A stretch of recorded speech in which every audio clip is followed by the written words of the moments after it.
What's going on, world? It's your boy KUYA. This is Nerds Rule the World, and I'm so excited to have back one of my favorite recent guests. We discussed an amazing anthology that Tomi was a part of, and the name is escaping me right now. Tomi, remind me real quick. What did you do? Uh, Aces and Arrows, and my Aces and story was Arrows. monochromatic. Yes, a beautiful anthology with some amazing creators, Tomi being one of them. But through that amazing conversation, I found out from Tomi that Tomi is also on the Childless, which was super dope. Check out my other interview that Tomi hooked up with Oscar Osorio as we discussed this concept that kicked this off. And Tomi has the first story that's available in the preview version that's going to kick off this anthology. And we're going to get all into it. But let me show off some air horns right now. You guys celebrate. I forgot to celebrate you, Tomi. You know how I like my air horns. You saw the other interview. Air horns are going off. Tomi is here. Thank you so much for your time, Tomi. How are you today? I'm doing pretty great. Yeah, got a busy day and a busy night ahead of me, but feeling really excited about the project. This is the first time like I've had a comic front and center of someone else's Kickstarter, and like yeah, seeing mine being one of the ones that's getting sent out is just yeah, a huge honor. So I'm really excited to be here. I love that, and I love that for you. And oh my gosh, I have to tell you, Tomi, with yeah, you being front and center, and you know, even though I know you, but even if I didn't know you, reading that first story, it grabs you. And I'm just not trying to say that because like I know you. It's amazing, Tomi. Like it's great. It gets me into this concept that this whole anthology is about. Hook, line, and sinker. Like I care about this character. And one of my biggest questions, but I don't want to spoil for the people. I want to know what happens to this particular character that you have in this Kickstarter. And actually, I think I could probably talk about it because it's the Hmm. preview part that's going to be, you know, the rest of the anthology. Uh, let's start there. Where did this idea? When did you first meet Oscar and to collaborate and come up with a story that just grabs people and locks you in, Tomi? Because that's what you did with me, and I love it, and it just proves how much of a fan I am of you. So this is a time where the algorithm just seemed to smile on me. Like, I don't think I was yet an active follower of Oscar's Substack page, and I just see a notification from the Substack app of like an anthology looking for submissions, and I look through it and I see the premise, and it sounds really promising. He wasn't even looking for finished scripts at the time, so I'm like, okay, I can whip something up here. It was a tight deadline, but I could turn it around. So I took like a day to think on this, but honestly, the key story of this idea came to me within like an hour, and I managed to make like a quick page breakdown. And I mean, I guess to give a little bit away of the ending, like that whole idea of like enjoy being childless, God knows I will, like that was one of the first things that came to mind for me.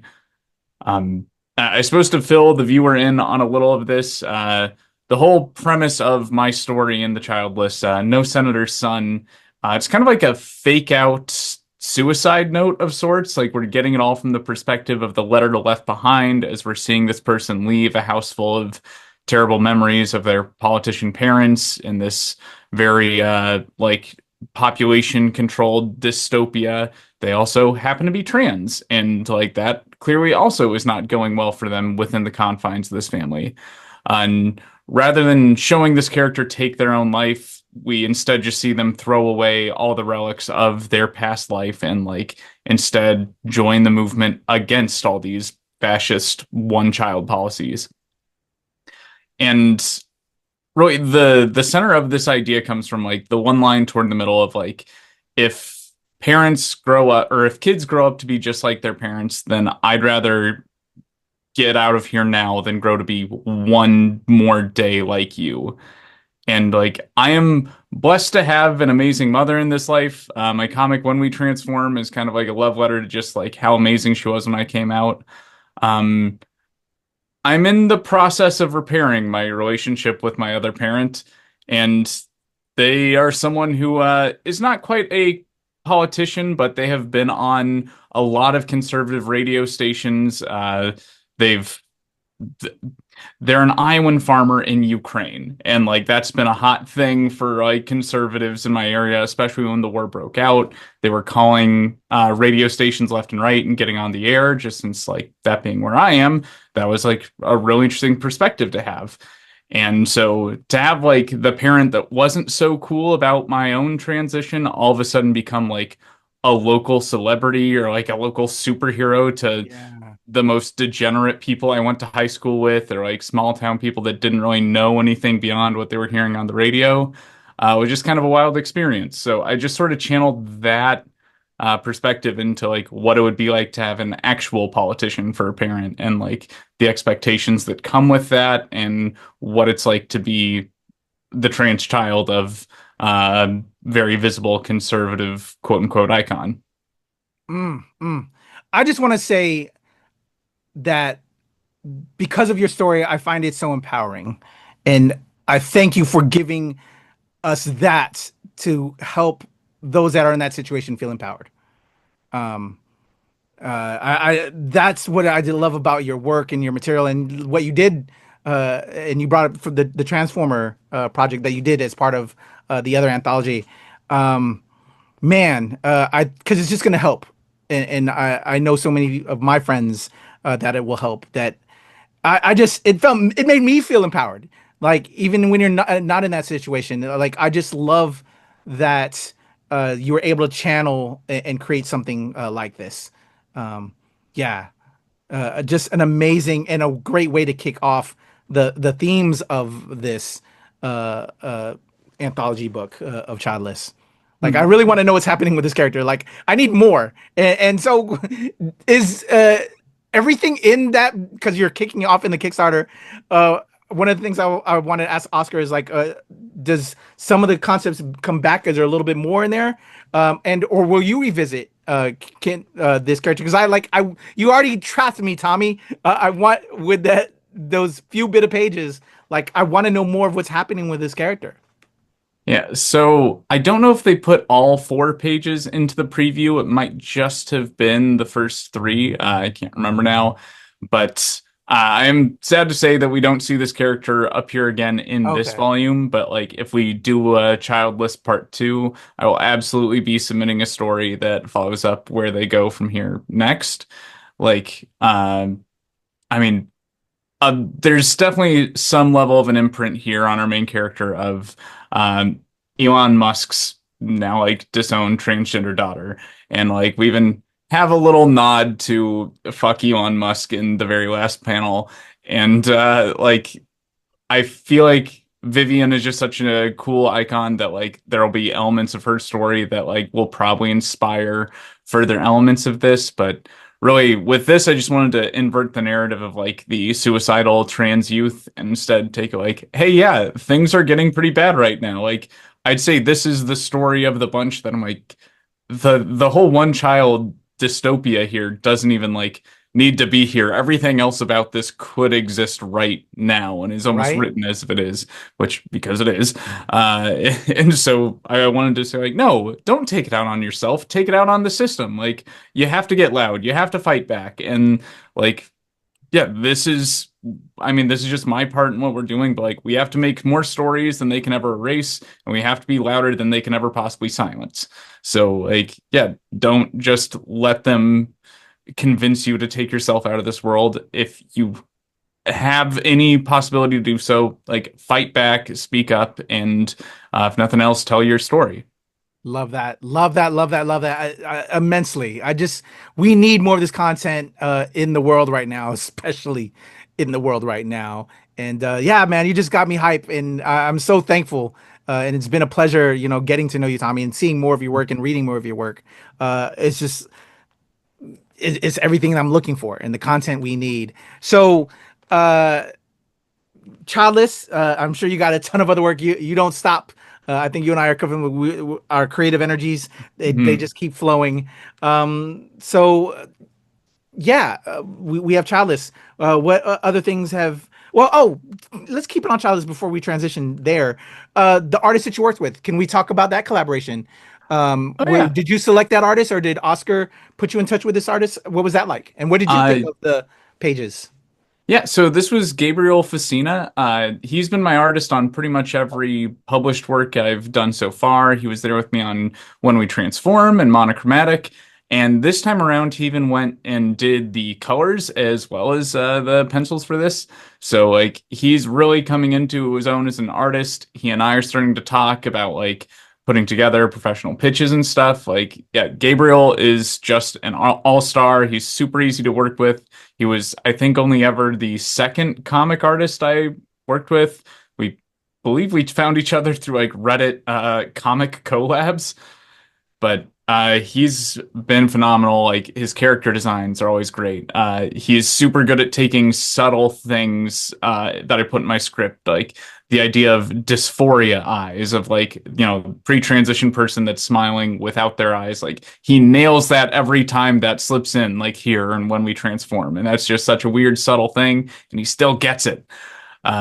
So Gabriel was someone I brought along. I was really lucky. Like when doing the submission for this, it was, I think, less than like 6 weeks of like, hey, you got to have a finished script and you got to have finished lettered pages.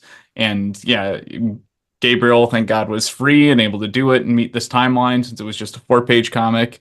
Amal Desai, who's a pretty awesome comic writer in his own right, and like the Swiss Army knife of any creative team as our letterer. He was also able to fill in at the last minute and letter the book. So yeah, this is a team I brought together myself. Do got to shout out my friend Abby Caviston, who did a little bit of editing assistance. They've been just a great resource. They even helped edit Monochromatic for the Aces and Arrows book, and I've actually been helping them recently on their first comic submission. So yeah, I really love working with this team. Like if ever I'm submitting to something and they're like, do you have an artist in mind? Like Gabriel is going to be the first person I'm asking. I love that. Shout out to the awesome team that you've constructed. I love that. Because it's always good to have somebody you can vibe with and can understand your creative Mhm. speak, if you will. So shout out to everybody. Shout out to you, Gabriel. I dig that. And I'm like, damn, I should have known that. I should have remembered that. So shout out to Gabriel. In regards to that, because it always is great to develop a good creative relationship with people that know and understand when you're trying to create a project. What are some pro tips? I don't know if I've asked you that before, Hmm. Tommy. What are some pro tips that you think are good when you're communicating with a team to allow creative freedom? Because I'll put it like this: as a writer, right? When we write, sometimes whether you may start off with dialogue or you just know situation stuff. Um, if you're a very detailed person, you may like write too much, and you're like, damn it, I should have done that because I want to also allow that artist to have more freedom and not feel Hmm. pigeonholed by that. So, what are some of your pro tips, to help get your points across with your collaborator, but also allow them to still have freedom to do what you're trying to both do? You know? Yeah. If you know who your artist is going into the project, try to get to know like what their strengths are and more specifically what they like to draw so you can lean into that. And also try and find like when it comes to pacing and stuff like how much guidance do they need? Like Gabriel's great when it comes to like figuring out like establishing shots, nesting panels and things like that. But for some people, like they really need it written out like you're describing the scene of a film with like the cinematography and everything. Some writers though, or some artists though, you can like tell them, hey, I need 2 pages of these two fighting, and they'll be like, got it, that's all on me. And they don't need the whole beat for beat action choreography. And so, yeah, knowing their strengths and when you can back off and just let them do their thing is always going to help you, like, just save your mental energy for where it matters. Um, these last couple weeks, there was a open submission from TO Comics for an anthology all about tieflings. And since I have a lot of friends that love like D&D and role playing, I tried to get as many of them as I could to make submissions there. And a lot of these were coming from a lot of my friends were coming from places where like one of them's published a novel, others have done like live play stuff or maybe some art, but like it was a bunch of different creators coming from not a comics experienced background and getting to see like, okay, how can I work with this? And yeah, getting like the novelist to trim their idea down to like, we just need a 3 paragraph summary. We don't need the whole story. And then like, we'll work this out with an artist from there. So like trying to start small and only flesh out what you need to keep yourself invested and maybe to give that potential artist an idea of like, what is the look and vibe of this book going to be?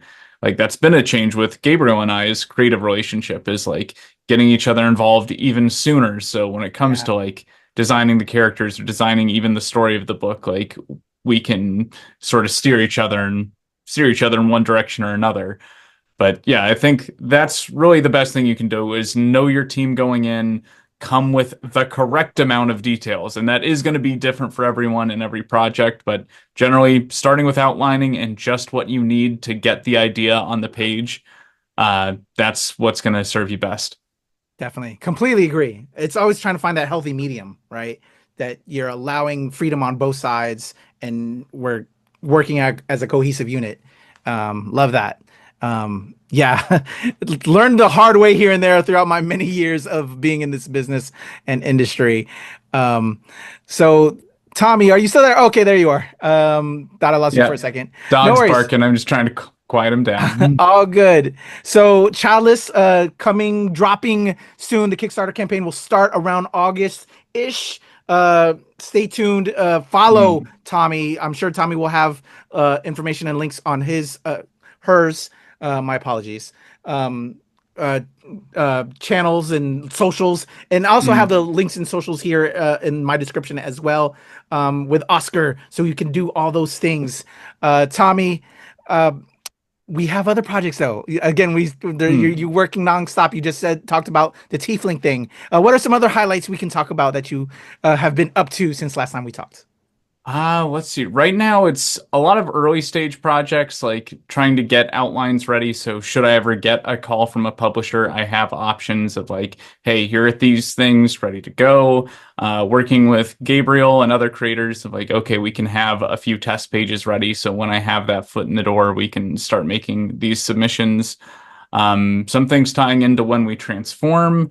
I forget if I had mentioned this last time I was here, but one thing that's really kind of catching our attention is the idea of rather than doing like when we transform issue one or like the first follow-up issue, we might in the interim do a something that's like a mix of like an art book and a lore or like world building book.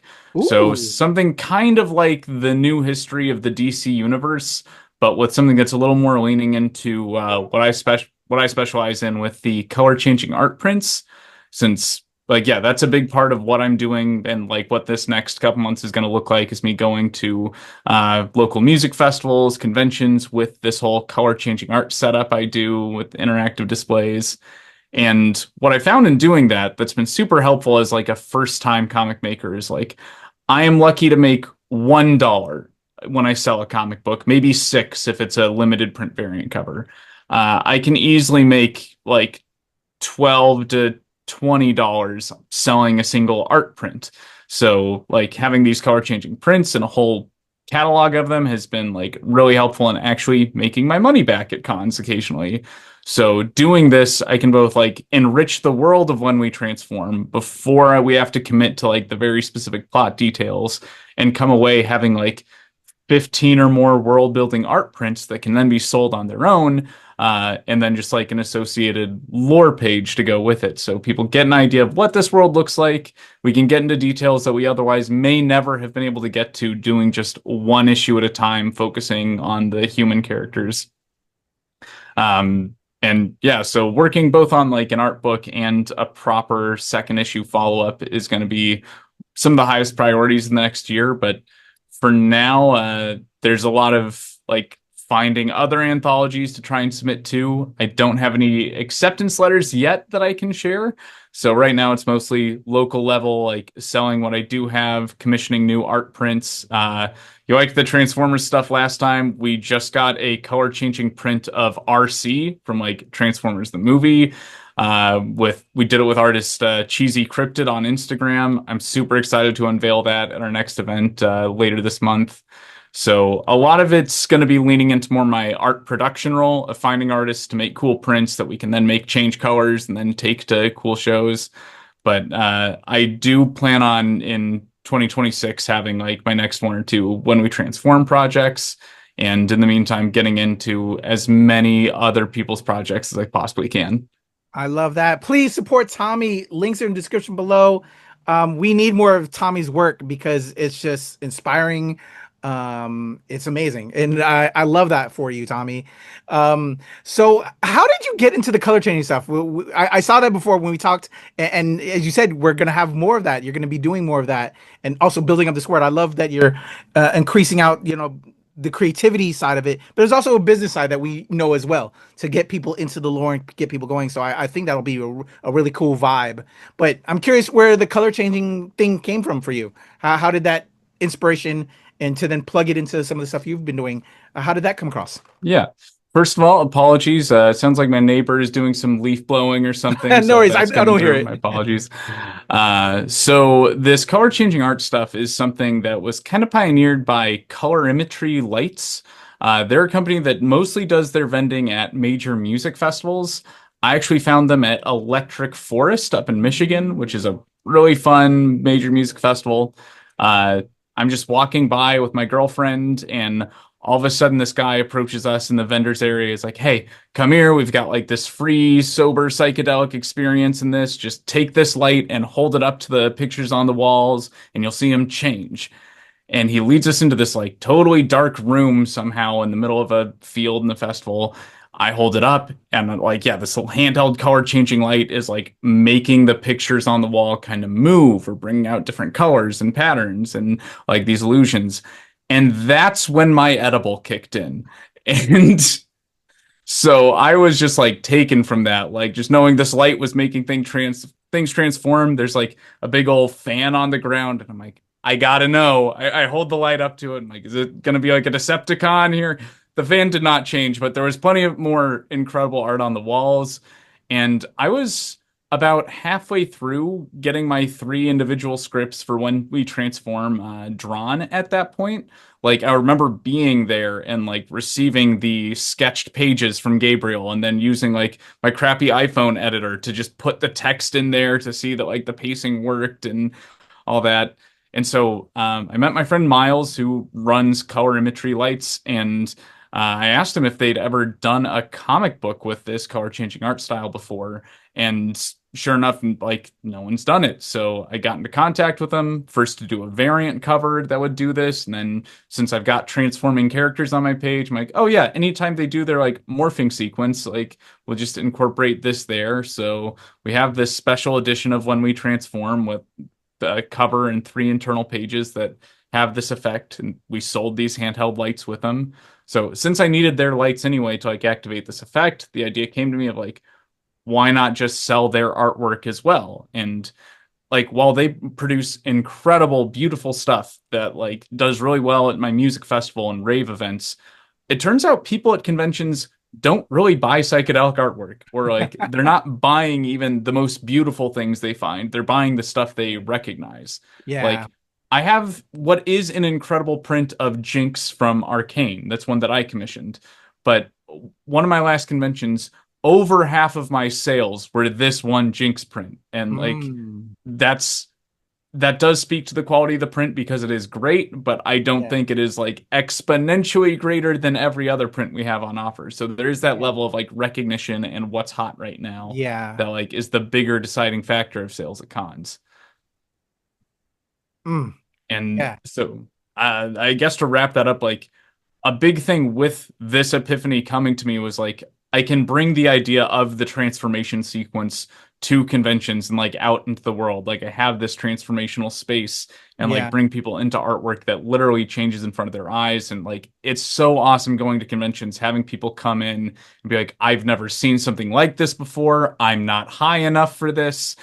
And like just getting to bring the idea of the transformation sequence into the real world because I don't think I've gotten to see anyone really do that. And I'm hoping Yeah. that becomes a major piece of like, I don't know, my brand or at least my creative works going forward.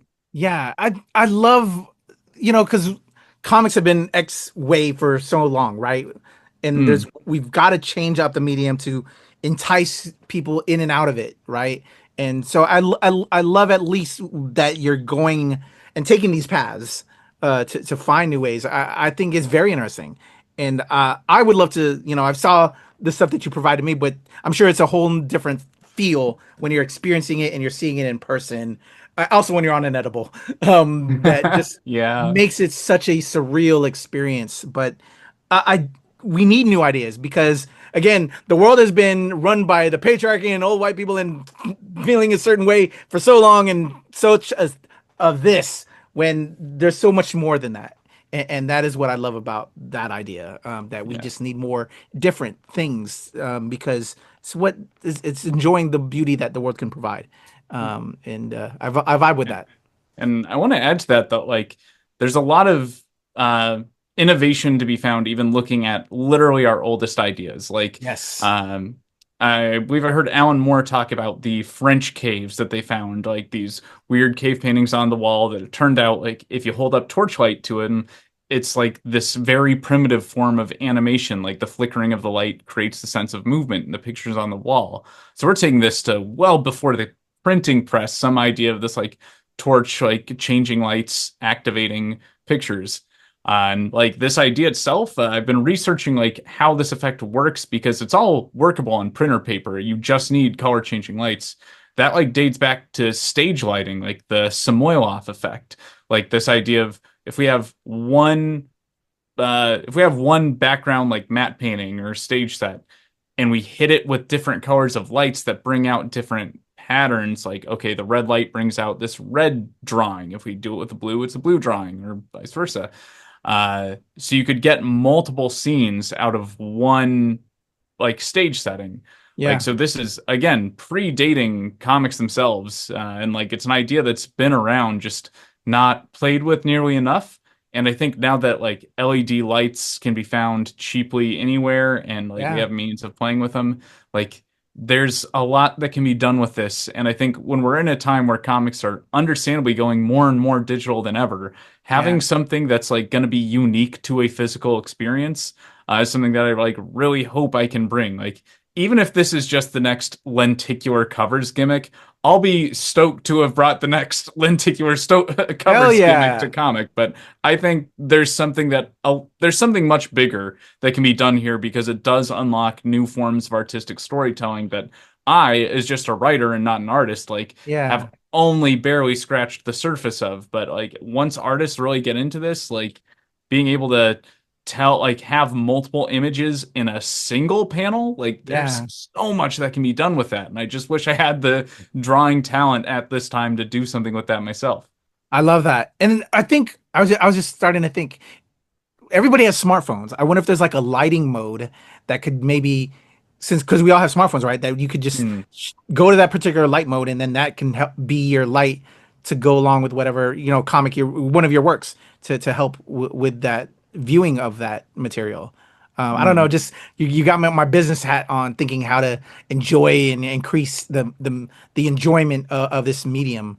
Like you said, it's been around for a while, but we're not taking enough advantage of now. Hmm. And I think that's dope that you've got that going on, Tommy. Sweet. Yeah, yeah, thank you. It's been a big opportunity for innovation. It's something I've thought about as well, like even just having different colors flash on your smartphone screen. At the same time, I'm afraid that as soon as I do that, I'm going to give someone a seizure, and I don't have the Yeah. money that Yeah. Pokemon in the 90s did when they started giving all those kids seizures, so I'm not going to fare that well. Uh, And we don't want that to happen because we need yeah. some more great material that you're delivering, Tommy. So, Mhm. thank you though. But I love that. We got to just be out, do more outward thinking, because there's just so many things that are just, it's old and stale. Like we need new ideas. We need fresh ideas. And I'm about rewriting the story because there's too many old people in power. Anyway, I get on politics, as you may know. I get sidetracked because just the world is terrible right now, and I need new ideas, and we need to get these old people out of there. Anyway, childless, Mhm. which goes right into this concepts, and bursting out of old ideas and thinking that should be the way. No, and that's what I love about your story because it's so empowering, and it's saying "f you" to the system, and I just love it. So, Tommy, before we get up out of here, again, I have your links in the description below. You're always welcome back, and I'm so thankful you're back again. And please come back as you continue to destroy and show the world what's up by giving it a middle finger. How can people follow you? Yeah, Blue Sky is the social media that I'm on the most right now. That you can find me is just at Tomi Trembath. That's Tomi Trembath. I'm on Instagram as at Keymaster Collective. That's where you're best able to see my color changing artwork, what I've put up there. And I'm not active on Tumblr yet, but my good friend Fran from the Tiff and Eve comics, her and others have told me that Tumblr is like the place to be when it comes to like making comics or being queer and making comics. So if people want to prove to me how cool Tumblr is, you can find me on there. It's just at Transcending Comics, and I'll follow you back because I need my feed to get filled out. If you make comics or you post cool stuff about comics, please do follow me and see if we can hook me on a social media site that isn't Twitter. Exactly, because fuck Twitter, fuck Elon Musk. Fuck Twitter. Anyway, I don't get on soapboxes here at NRW. Tommy, all the love. I am so thankful for you. Continue to do what you do and inspire and educate and entertain. You do all of those things. It's nothing but love. I appreciate you so much. Everybody, Tomi Trembath, The Childless, go support the campaign. Again, with Oscar Osorio. Links are in the description below for Tommy as well as Childless. Because the Kickstarter preview is available right now. You can read this amazing story that Tommy has in it right now, and then support the campaign when it drops later on this August, September, and look for that full drop. Tommy, KUYA P, Nerds Rule the World.